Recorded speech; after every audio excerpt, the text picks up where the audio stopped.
balo.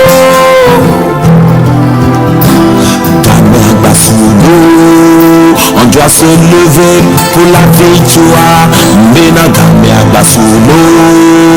On doit se lever pour la vérité. Game Agbasolo. On doit se lever pour le changement. Game Agbasolo. On doit se lever pour la paix. Pour la paix. On doit se lever pour l'égalité. Oh, oh, oh, oh. Et on doit se lever pour libérer.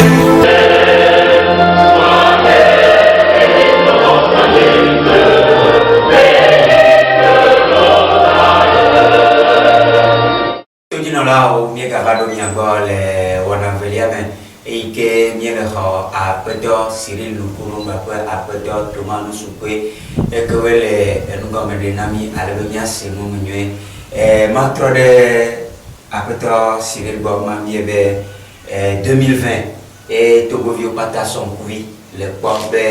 2020 elle a dit un peu que là des yo tout le haha va titre titi du nabre hall globena Yohano tu ne waso America wa wale ke mile ya amesibebe amaton amatenene o ne wado ko do gobena yo le dai accord en 2020 antoare nyate govio nyate govio patare quel est ton point ni je ma bloc souvent no be craft atendre no ja de kukube e moi si be we gombe ami do de nkola go be yo les tu vas les du bloc on va accorder dans le monde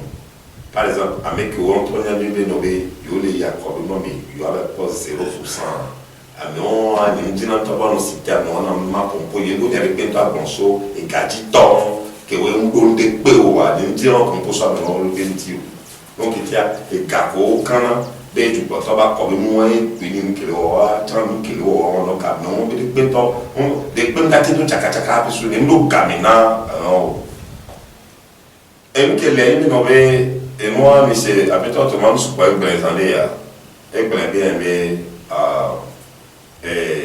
il y a grandi les Jouadi,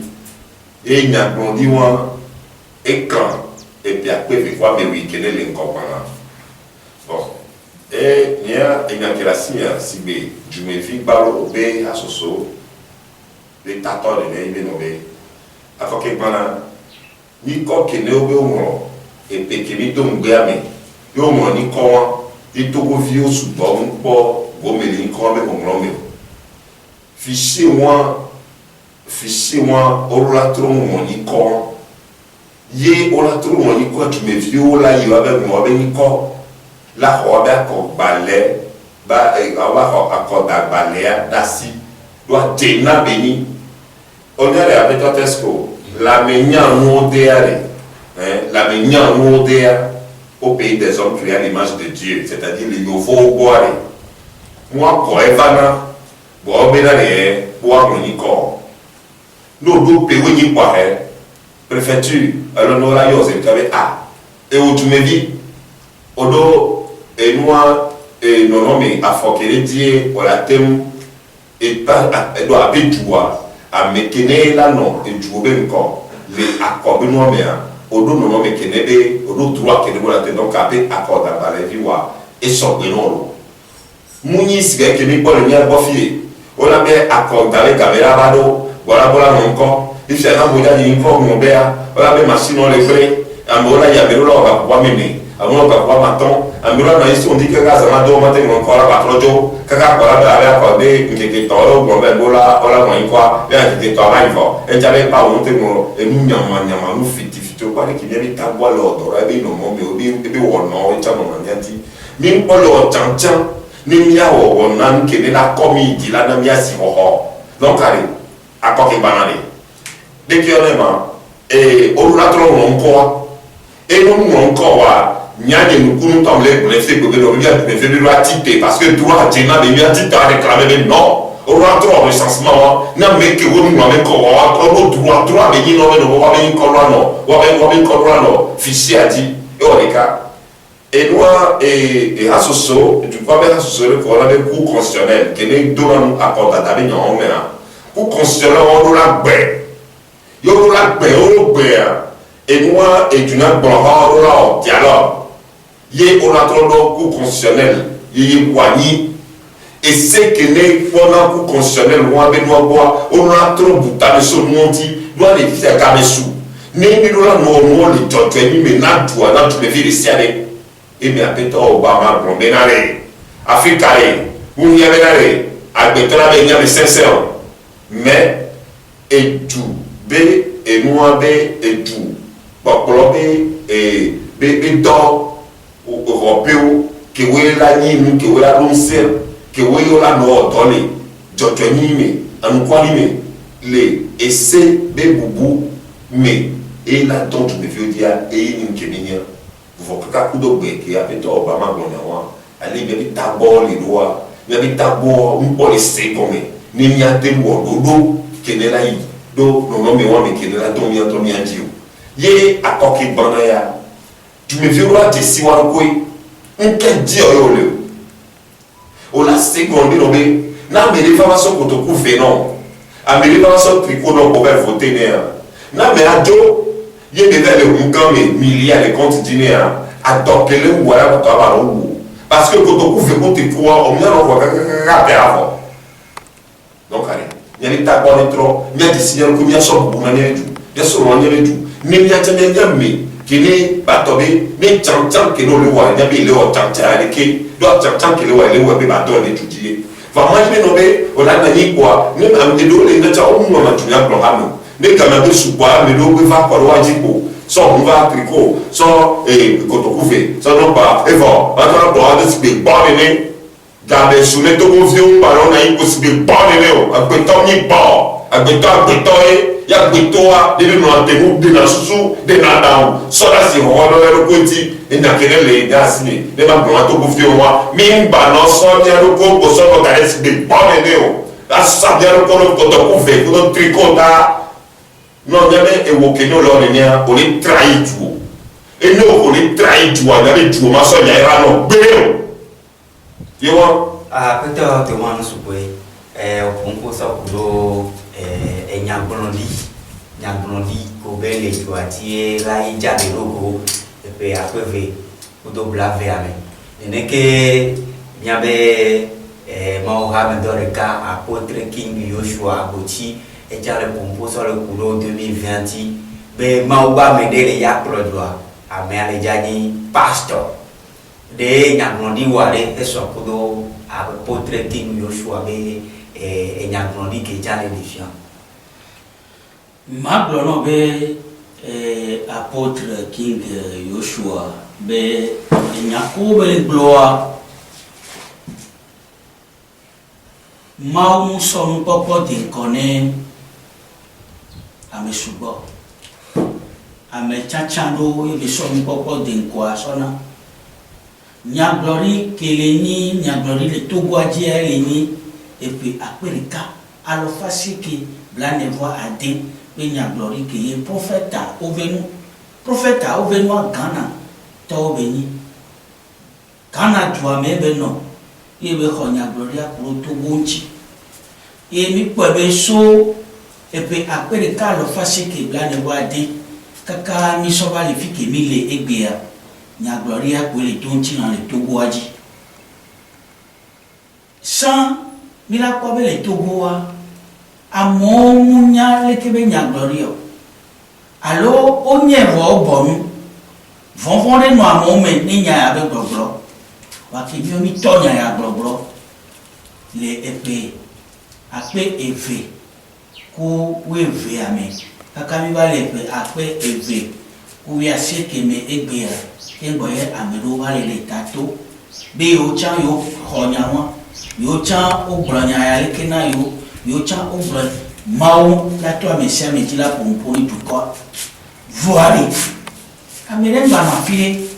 ne nu ke ye ŋu nya o ebe se le ame ɖe nu be la sɔ etoa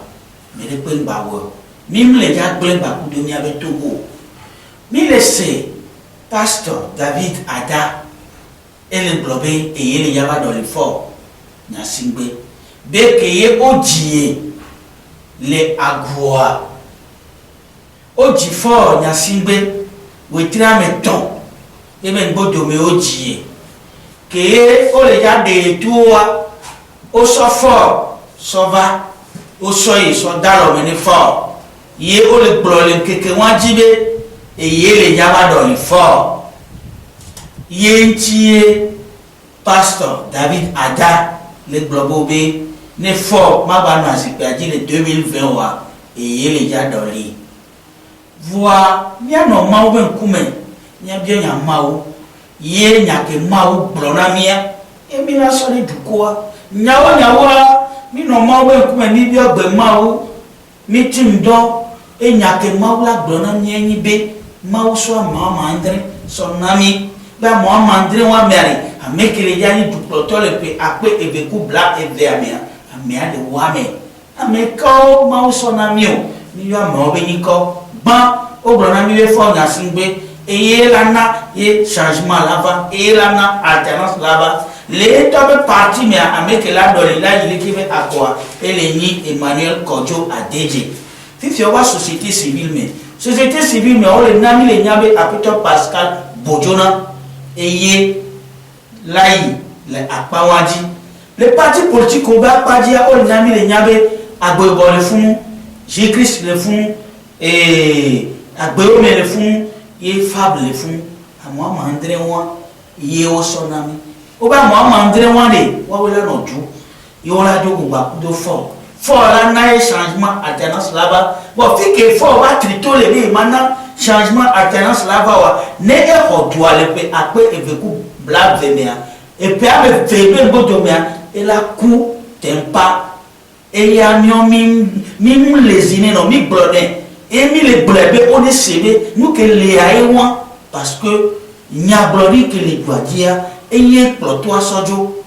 et que les gars pour chanjo voler ni be etrito be o be nya blori ne s'accomplira nya blori là s'accomplit et la ni be ku bon mi o mi le jibe ne ba ko yen ni fon bisha be mi blona nya yo be na de nena nya ke mo le blori yeji changement là to là-bas Togo le 2020 ne va me le à moi matin que au sort beaucoup de gens la moi mandria mais américain le wa me il y a nya me que les gars pour le fait à quoi et le coup blanc venait yeni na ke mo brona mia David Ada et do kamenami et biomi be nyao nya ke mi soba et le TP voyez un peu do que les mots il va pas dire que belo il demene mi tene mi rebe no bo be va pas dire gapo po encore gêné ne gapo po diamant la confirmer on est be egbe et bishop allo pasteur King Joshua le globo be pasteur il java en tout cas neye le java o allo pasteur David Ada le java o ma un po demo blona mi bo be ne mi ya mi blona be du ko be amea we le java o ok apeto sire nukono ma patrole bo ma yo be egbe a mi akobe mi abe seni que we pona akobe no boa e bale yo amu le changement les wetri que be miladia et voir mi le blonzande ya be ne on to fichier agora e o la tourner to go yo be yo atité seni e ale yo amu pour le recensement les communes no me vo le wetri que be miladia de que ni a société civile mettons il est déjà s'organiser quel boy moi la TV et moi avec un Tesco Kene avait dit par les Togo 2017 mai et 2017 ouan pepere et moi novembre odo seni anibaya mio mi ko be no me te preo nyane yo no la tek be no be seni on la penser ni on la penser ni voir même yan kentie du na blon wa bi to kuro ne bi yo mo kene mi le yo la penser ni wa bi to kuro ntio lo ketia no se nya be nya ye bola na ino propose wame ko poser condition be nombre d'articles prisonniers capable de tomber au wa pe yo ma na ila o tiala ko wa no ke se nya nya be bekini be vitukuyo le poste nya be be avec so petit di nya le pompole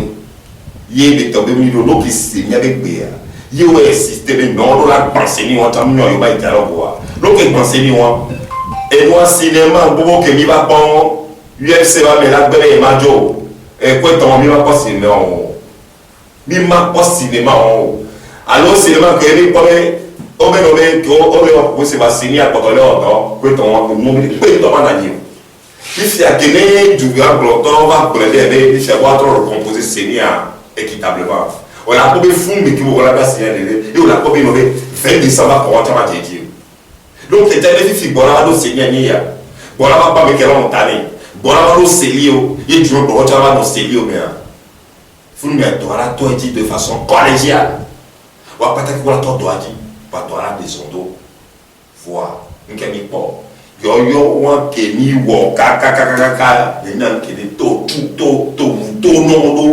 yo wa do mi po no le ko da wo mi po e lo da wo e mi lo yo ro avancer ni won if se mi le ka se mi won e o va so va yi accord nto me ba ko ni so nto me ba ko yi won o va na glory ti do aye donc entia que ne avait prise à toi et tout pour vieux titre il y avait des gars coré du nord temps à motiver manifester contre le régime hier il va titiller va y nous va quoi que non c'est on peut pas quoi 20 décembre ya est-ce que pas dit doit sortir là c'était on peut bien féliciter est-ce que c'est Union européenne groupe de 5 même groupe de 5 pour les faire c'est au commentaire au commentaire si a quel il va payer et nous plutôt ma quoi n'kejo c'est donc quand Dieu le premier alors élection les statuts de opposition il parti au pouvoir à plus de 900 et nous élus locaux donc c'est bien très moyen collaborer au tout quoi mais il veut pas tomber et que il y a compris avec la question de tout quoi de unir donc pour nous c'est nous il y a c'est nous qui et les mamans bien et donc et nous connaissons ces niveaux les blancs, bébé, il y a assimilation, et révision que les gens ont annoncé à, il y a essai pour les bonheurs, il y a les problèmes les bonheurs et monter très, donc je tiens cœur. Au CIC avec un tu me fais quoi? Mais on a essai que mon collègue on a mis corps. À mon béni comme mon temps, on sait c'est quoi. Chez moi, les mots parler. Et monter très piégé. Vendez du nom, on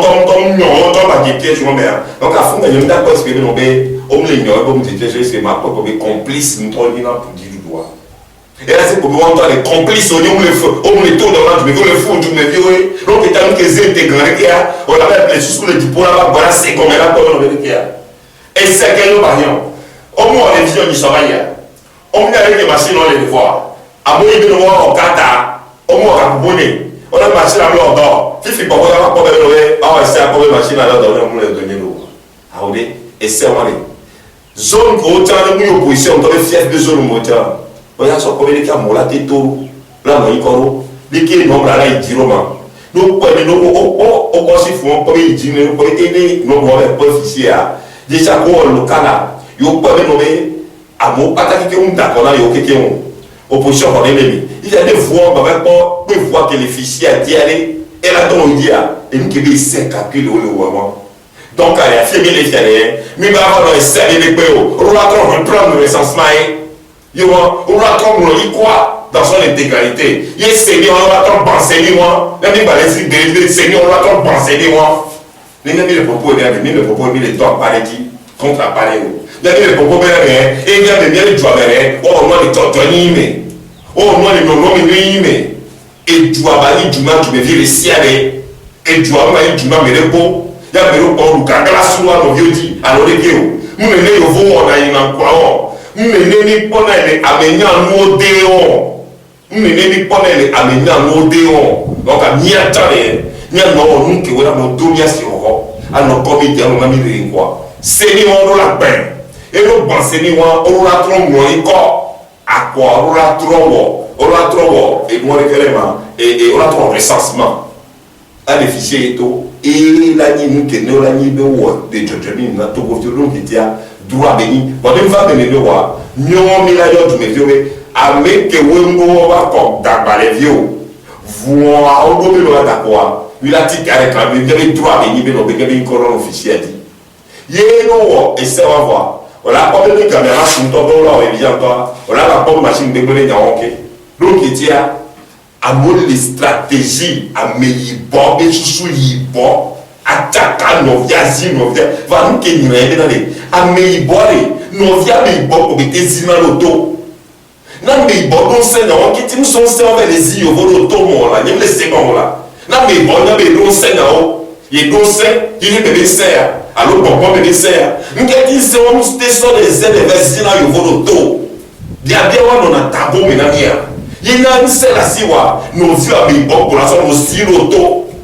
voilà les îles nos vieux avec bon l'auto on tombe le pont quand il est peu on tombe le pas sur le peu il fait des ben il y avait tabou métier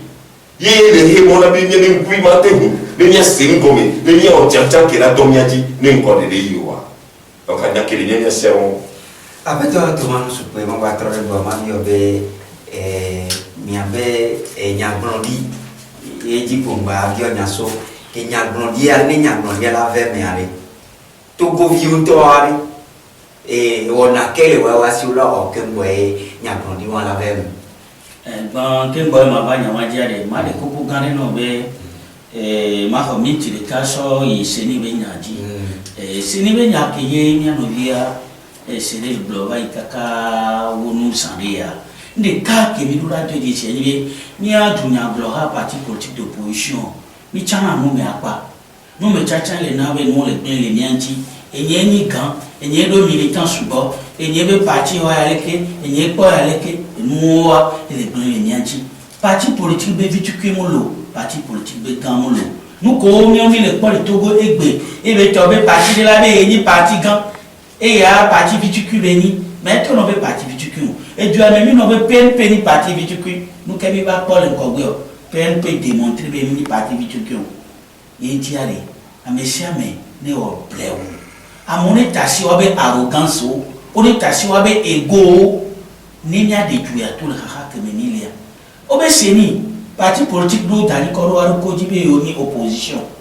be parti politique ka mo le senia aji a mo le senia nkai ka ko aji o le blo so ko nu ko le o ya ntio parce que o le blo be senia no do ya nia e lo ra opere ka ke ngbo no la gban la gban seni ko do ania pa opere ka élection que banami le jawa nu ke ntio le ti jibe wa élection le février mai mani avril mo parce que le ko be ne ka kola ya avril mai yo manja la bayi o la do le yo yentia o le pour du pla be yo organiser élection be à 60 jours, le président avait prise de fonction. Il y a 60 jours, le président avait prise de fonction. Et Dieu a mis commis les nez et c'est quoi? Non, pas essayer les gens qui ont dit, au son et sol, l'ena, do, à pas me bien, c'est à bloquer, c'est à bloquer. Bon, non, pas essayer les gens qui me dit, au moins, on a doué à Dieu. Et c'est qu'il y a des mauvais, du me dit, c'est du me dit que nos pays, il n'y a pas de là d'accord en quel type de tobe qui gabe soit mon la ben mon quoi o que mon amour va ben mon quoi monter mon quoi et c'est moi de moi c'est moi globé à mon quoi nka o mu odo pro wantio e be tobe que o nyabe yo be mandale javo ne yo mpuju organiser élection kabawa o la ba bo do yo fi que mi le egbere opposition ne solo do ko dibelare politique wo ware mu sensation yo mu passion dodo be leke awo mu kele chobere to gwa mi dura de to de kaka te milia ni nya so ba prophétie be nya dia du mevio o globe nya ka o bloso pro du mevio nti be nya gloria mo o be ne dua pe agboru glau wa so ti dodola ne dua pe agboru glau wa so ti dodola ni awani agboru glau ko le dua megbe ni awo le parti politique o bete mu ko mi la gbo ni nya be parti politique be no la we ni be mi relation di dodo ele ni be mi gbàgbọ́ mi lare ka me o le plo mi ta sese topo a ne le mra ni adama no be mi le be mo ni ko ni acha homo no be mi ne be da ko anya cha homo be ne mi be dia nu ke be na na iko gba ya na be ke to no be e ko ja da 2020 nu ke be na ba ye gba e be gba ja na 2020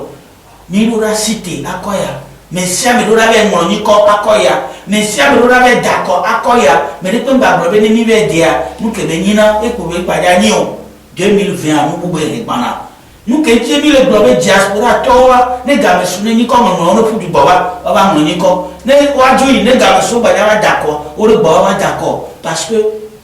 et moi mi bloyer diru ba se be pour du bobe diaspora me to le d'accord o la d'accord le wa bo mais to no bo le d'accord le wa bo ma me sia me le d'accord le funu donc avec ke be ni togovi ke nya be no bo be o le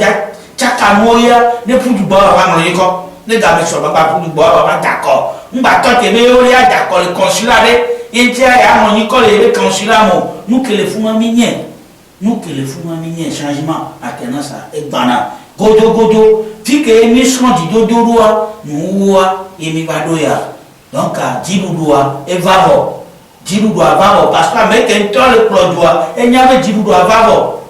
e na be wa to le to ne bo be ye ko ni champion mais quand c'est le champion et quoi le beau devenir champion doit demander le tu me fie be il mu baja yako 2003 ba ko ye mu ba le jayo parole de militaire 2003 yako alors mu yo eye et peut faire beau demain kemi po e jo pam e nya ko to bloku do muwa eye la plosojo du ya memile fo nya singbe ye jamani ni gbadi bene président de la protu glo et pleuve et tombe et sous et démocratie ni baba et les dibi ani père de la démocratie ni Togo mandat de ton arrêt et sous et tête bleu ne ba o be ya ba o wa et to be nya ke be gloire et ja pour les sojo mioya mi le di ne et ti mi font les bleu na mo ko le tutu be no ra ipo ya ne nya ba mo le di kunero mio mi agotoa e won wa joannation di dodo e joannation di dodo be 2020 ne keke amekuku le ja fún ala d'accord amegbagbo le ja d'accord e yovo de to le ja d'accord ko ni me to ke le ja d'accord e di ru ala ba e mi agbobo be enfin ma o to ni to wa lo mi le do apena me ko pata ga wa be kulina mia nya do apene apeto sire lukuru nya do apene apeto Toma nusukwe kewe no mianti kaka mi le papapea mi yakpabo apeto siri nukunu enya fofuke la sio la sodo to mene to goyo ala ba fofu veme eja kila sinya ko bi no be mianti sinya ko gamesu ni nya no dia so mianto nya ko uti nya be no no me nya ba gbe no nya be enua nke ma gba ina de ejumevi nno na gbe ne ejunya gbo hakemebele ejumevi nno na gbe ne ejunya gbo hakemele abe tato ejumevi enno na gbe na ebeju ejumevi mano pobe ebe ejunya gbo hakemele ele na eredu ejumevi no pobe abekele ejumejuwa etatoa ena eredu ejumevi beluwa la so yebe ade ngomba deha ebo donc agbe okole no re ola no agbe ole auto abe ngomba de no le ha nti kudo ola na gbe na beju tu dois vivre de la sueur de ton front et vivre pour ton pays il y a que la signa et bon apeto to manu supwe le adaba bo fo mi ale nya ke la sio la so to mene to godio na ko ya ma bro ne to godio be e jimba de le pone ameriko e nu ko bro na be e tua e nu le bo beni e nya ko be no bo be nyonto nya wela we e wela nyo ne ga mi suare ameriko ngba na ida ho ni sha me ne to e nu ke nyi nu e chala tenwo et toi la boîte quoi ne ouais parce que et tu ya ele ni o mi va le yin mi la jo et toi la ba kotola nani et ti ya no vare et que ni apo be nu tete o cha ouais et na e monseigneur barika bronabe fait ta part. Mais on peut qu'il y a mi avait pas. Et mi quand le dit bien, mais ça, mais sur le groupe dit, mais il y a ouais, para. Alternant au changement, là va Togo de 2020. Mido apene tutti non la desiare che we va segna ben cole di pe ma kudo kupe mido apene apeto tomando su que kudo apeto sire lukunu che we no to gobe ni abe mo munyo o son sia be kaka o va be va baba de mene to go biwa mi do apeno nya ba to na mi le e i memera gbe nya ba ho amebo na mi baba yi nya we le doji to wanu su que akwe Merci beaucoup. nya we le doji Nyawe panadol we. Cyril, negros. Bye bye.